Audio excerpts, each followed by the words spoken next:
Assalamualaikum warahmatullahi wabarakatuh. Perkenalkan, nama saya Lala Rizkia Syafira, NIM 201041146. Saya dari Universitas Muhammadiyah Jember, Prodi Manajemen Fakultas Ekonomi dan Bisnis. Saya akan menjelaskan tugas dari dosen Ahmad Izzuddin, pengampu mata kuliah pengantar ilmu manajemen dan bisnis.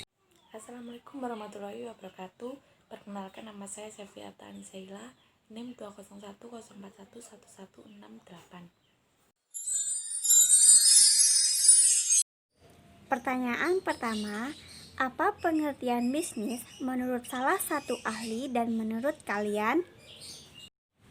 Menurut Ahlan Afuah, bisnis merupakan suatu kegiatan usaha individu yang terorganisasi untuk menghasilkan dan menjual barang dan jasa guna mendapatkan keuntungan dalam memenuhi kebutuhan masyarakat dan ada dalam industri. Bisnis menurut saya adalah suatu organisasi yang menjual barang atau jasa kepada konsumen untuk mendapatkan keuntungan atau laba. Pertanyaan yang kedua, berikan contoh bisnis di sekitar rumahmu. Jawabannya, bisnis tanaman hias. Pertanyaan yang ketiga, identifikasilah apakah bisnis itu termasuk profit oriented atau non-profit oriented. Berikan alasannya. Jawabannya, bisnis itu termasuk profit oriented karena profit oriented merupakan bisnis yang berorientasi kepada keuntungan untuk meningkatkan kesejahteraan pemilik dan karyawannya serta untuk mengembangkan usahanya lebih lanjut. Pertanyaan yang keempat, coba terangkan tentang sejarah perkembangan bisnis. Bisa berdasarkan teori Karl Marx atau ALMA. Jawabannya, sejarah perkembangan bisnis menurut teori ALMA yaitu pada masa lalu, kegiatan bisnis ini dimulai dalam tingkat keluarga yang tertutup. Keluarga-keluarga saat itu menanam tanaman guna memenuhi kebutuhan bahan makanan, membuat pakaian sendiri, dan membuat rumah sendiri dengan bantuan tetangga. Pada saat itu, belum terfikirkan oleh mereka untuk membuat usaha yang bersifat komersial dengan meminjam modal untuk produksi berskala besar. Kemudian, muncul revolusi industri yang merupakan periode antara tahun 1750 sampai 1850, di mana terjadinya perubahan dengan secara besar-besaran di bidang pertanian, manufaktur, pertambangan, transportasi, serta dampak mendalam terhadap kondisi sosial, ekonomi, dan budaya di dunia.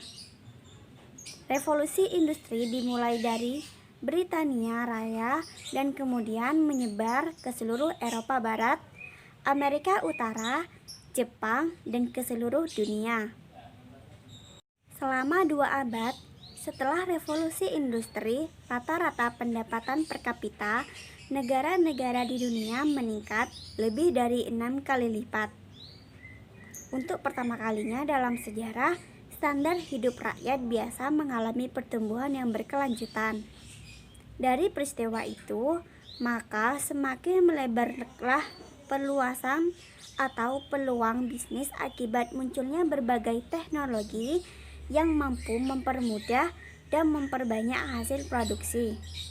Hingga sekarang di era globalisasi ini, persaingan antara pelaku bisnis semakin tinggi hingga ke pertanyaan yang kelima, dari bisnis yang kalian buat contoh, identifikasilah itu termasuk jenis bisnis apa. Jawabannya yaitu tanaman hias adalah termasuk bisnis pertanian. Dari segi tantangan bisnis, kira-kira tantangan apa yang pasti dihadapi oleh pebisnis tersebut? Jawabannya, apabila terlalu banyak disiram, tanaman akan busuk. Yang kedua, harga jual naik turun. Yang ketiga, kurangnya pemberian vitamin akan mengakibatkan tanaman rusak. Dan yang keempat, pengaruh cuaca mengakibatkan daun menguning. Yang pertama yaitu Apa pengertian produksi menurut salah satu ahli dan menurut saya? Pengertian produksi menurut Sofjan Asauri adalah, ahli ini mengatakan bahwa produksi adalah kegiatan yang mentransformasikan semua konektivitas yang menghasilkan kegiatan atau aktivitas sehingga dapat output atau inputnya adalah barang atau jasa, serta kegiatan yang dapat mendukung keberlangsungan manusia. Dan pengertian produksi menurut saya adalah kegiatan yang menghasilkan atau menciptakan barang baru sehingga lebih bermanfaat. Yang kedua, tanaman hias. Produksinya adalah dengan cara bahan untuk budidaya tanaman hias, yaitu yang pertama benih atau bibit, media tanam, pupuk, zat pengatur tumbuh, pestisida, mulsa plastik atau plastik penutup media tanam, sungkup atau plastik penutup bunga atau daun, yang terakhir adalah polybag atau pot. Secara umum, teknik budidaya tanaman hias hampir sama dengan teknik budidaya tanaman pangan. Berikut ini adalah teknik budidaya untuk tanaman hias. Yang pertama yaitu persiapan lahan atau media tanam. Budidaya tanaman hias dapat dilakukan di dalam polybag atau dalam hamparan lahan. Yang kedua, pembibitan. Persiapan benih atau bibit merupakan hal yang penting dalam budidaya tanaman hias. Yang ketiga, penanaman. Penanaman dilakukan jika lahan tanam sudah gembur. Jika terlalu kering, lahan dapat disiram terlebih dahulu.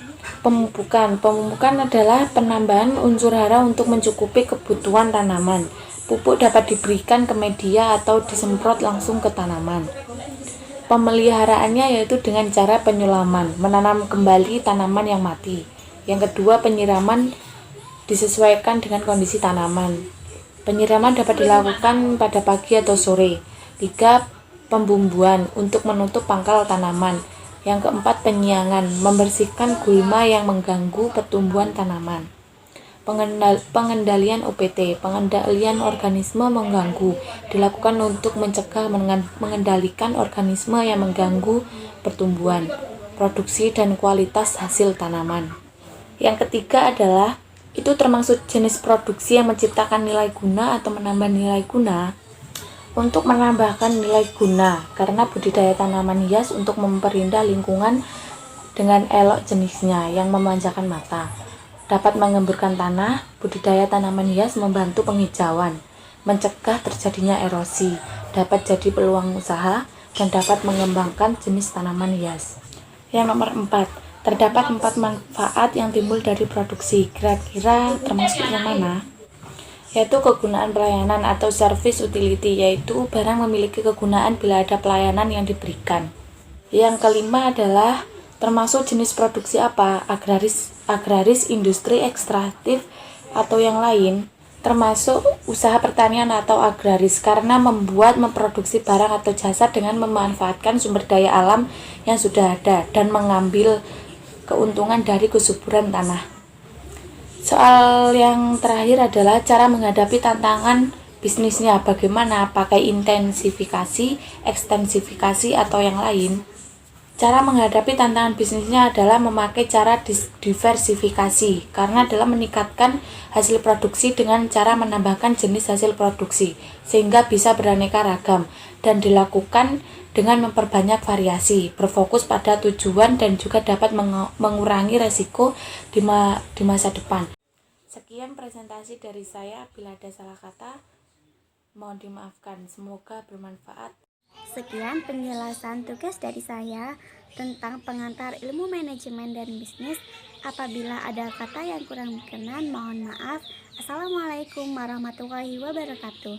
Jangan lupa di like, comment, and subscribe. Bye-bye.